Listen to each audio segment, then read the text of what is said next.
We jump to the pass catchers. Brandon Aiyuk, he's got a tough matchup against the Chiefs. Lawrence, he's only got one game with 10-plus fantasy points this season. We know that the holdout would lead to a slow start. That didn't surprise us, but he hasn't gotten going yet. It's almost Halloween. Yeah, it's tough, but in this type of game here, you got to leave Brandon Aiyuk in. The over-under's 47 here. Since week 2, Kansas City Chiefs have allowed a touchdown reception to a receiver in every single game. Now, they do allow the 6 fewest fantasy points to wide receivers, but again, this is Brandon Aiyuk is a top-tier receiver along there with Debo, and with these 49er players, it could be any one of their day at any time. Like last week it was Debo and Kittle. This week it could be Aiyuk, so I'm keeping it open on him.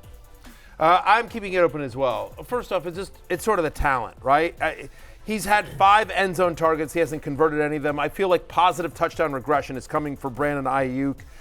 He's had at least 3 deep targets in each of the past 3 games as well. I get it with a matchup against Kansas City. Chiefs allow the 8th fewest fantasy points to wide receivers, and Aiyuk has been bad. Let's be clear. He's been single-digit fantasy points in 5 of his 6 games so far this year, but they paid him for a reason. He's off the mini bye. They were the Thursday night game last week, so they've had 10 days to prep for a huge game against the Chiefs as well.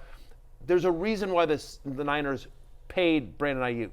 He's a big part of what they need to do offensively. So we saw Kittle go off in the last game. That's one of the challenges with the Niners because they have so many weapons. Yeah. But Aiyuk is due. We saw what his potential was 2 games ago. Yeah, we've seen it in the previous years.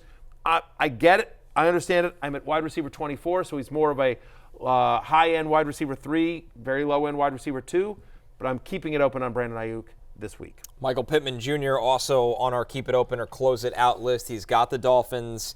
He's scored in consecutive weeks, but the receiving yards aren't there, Matthew, for Michael Pittman. No. And we know he's playing with a pretty significant back injury right now. Josh Downs has gotten the volume in this pass game. He's been the better wide receiver. He's played 3 full games, Michael Pittman has with Anthony Richardson, weeks 1 through 3.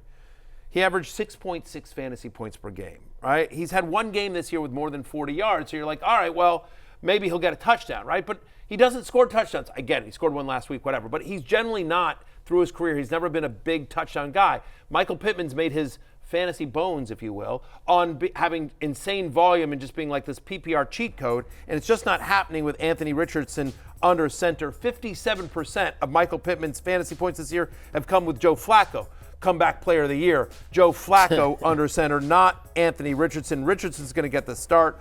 Pittman's my wide receiver 36 this week, as you see there on your screen. I'm closing it out. Shout out to Michael Pittman for catching that touchdown pass against the Titans because it was a prayer there. I'm going to close it out, too, on Michael Pittman. But this to me, it has everything to do with how the Miami defense is, right? They allowed the 3rd fewest fantasy points to receivers.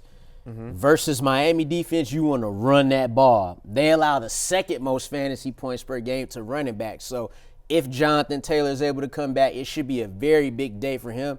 Him and Anthony Richardson will get going in that running game. So for me, with the Dolphins only allowing 2 receptions for touchdowns this season, I expect Josh Downs to, do his little 8 for 70 yards little thing. But it's going to be hard for a receiver to score against the Dolphins defense. But you can run against them, and I think that's the approach that the Colts will have.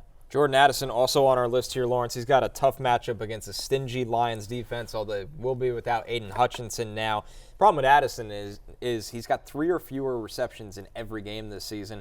We know Justin Jefferson gets his looks. TJ Hawkinson will be back in this offense. The volume hasn't been there in the 2nd year for Addison. Yeah, I don't know if he'll ever get like that type of volume, to be honest. Like when he plays this year, though, it is 19% of the targets. So you still got Detroit, who allows the 6th most fantasy points to receivers.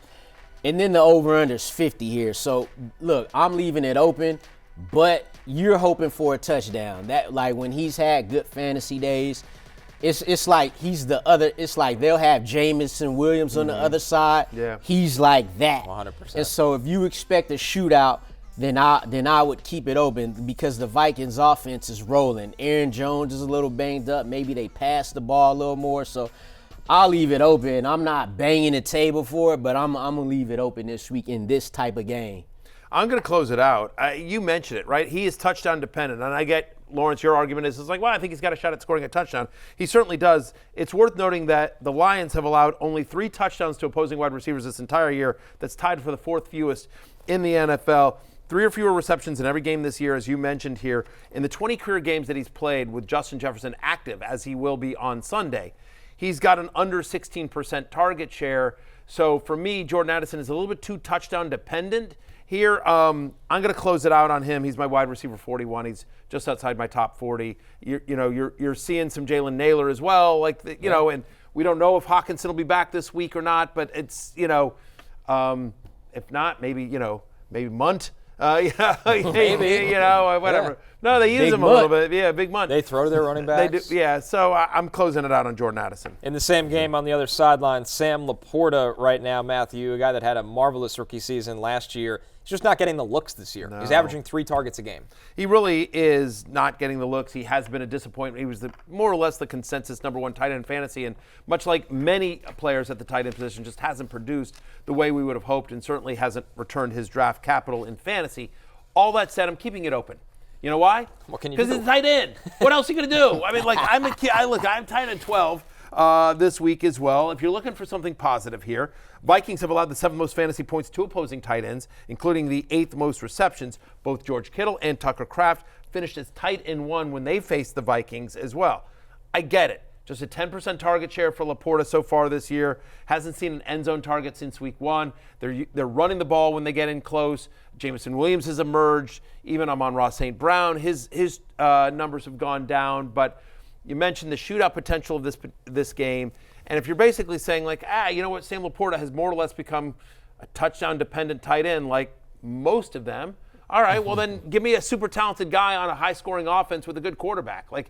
If you're saying I've got to roll out a touchdown-dependent tight end, then Sam LaPorta is as good a touchdown-dependent tight end as there is, just because we know from a physical standpoint he's super talented, and we like this offense quite a bit. So I'm reluctantly keeping him open.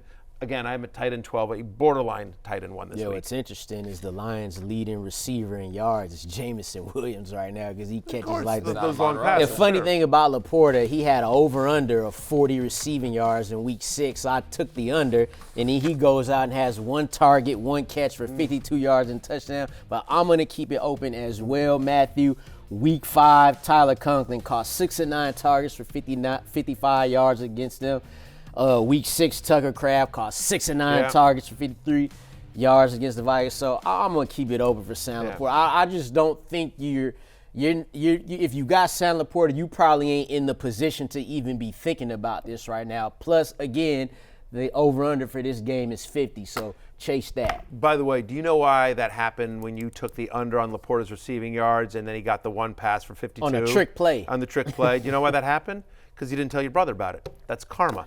That's what it is. Yeah. The fantasy gods, thought about that. The gambling gods looked down and said, you know what? Selfish. Lawrence is being selfish. He's not helping out his own kin, his flesh and blood. We're going to teach him. We're going to teach him a lesson. I'm not going to disagree with that. They taught you a lesson. There you go. They've been teaching me a lesson the past couple weeks, too. Yeah, it's been tough. It's humbling. It's humbling. Humbling business. Yeah, honestly, you've been doing your brother a favor by keeping those parlays to exactly. yourself. To be honest with you, you've been a little cold lately. I get it. Or you could tell him the bets, and he could fade you. Yeah. That's the other way to go. So maybe that's we back this week, baby. We back. I'm telling you all. We'll never stop. To recap, Matthews keep it open or close it out rankings, and then Lawrence will go through yours. Kyler Murray is obviously ride or die. He stays open at QB 10. Devon A. Chan stays open against the Colts. Great matchup, top 20 play. Zach Moss against the Browns, that's a close. He's lost his volume. Browns are tough front. RB31 for Zach Moss. Brandon Aiyuk against the Chiefs. You got to keep it open with the talent he has. A top 25 play at wide receiver is Aiyuk. Michael Pittman Jr., once again, another guy that's just not getting enough looks. He's got a tough Dolphins secondary, wide receiver 36. That's a close. Jordan Addison is a close at wide receiver 41 against a Lions secondary that, yes, they've given up the yards, but they've not given up the touchdowns. Sam LaPorta, what are you going to do at tight end? He's tight end 12. Keep it open against the Vikings. Lawrence, only one different for you. I believe it was Jordan Addison. Yes, sir. Jordan Addison is an open for Lawrence, but as we emphasize, very, very touchdown dependent. Hey, it's Matthew Berry from NBCSports.com and RotorWorld.com, and I want to thank you so much for watching whatever it is you just watched, or if nothing else, being too lazy to click out of the autoplay after this video started, after whatever it is you actually wanted to watch finished. But now that you're here, I'd like to take a moment here to ask you respectfully now, okay? I'm asking you respectfully to subscribe to the NFL on NBC YouTube channel. You'll get the latest Roto-World fantasy news headlines, all sorts of great shows, including my own Fantasy Football Happy Hour. So go subscribe now. Again, I'm asking respectfully.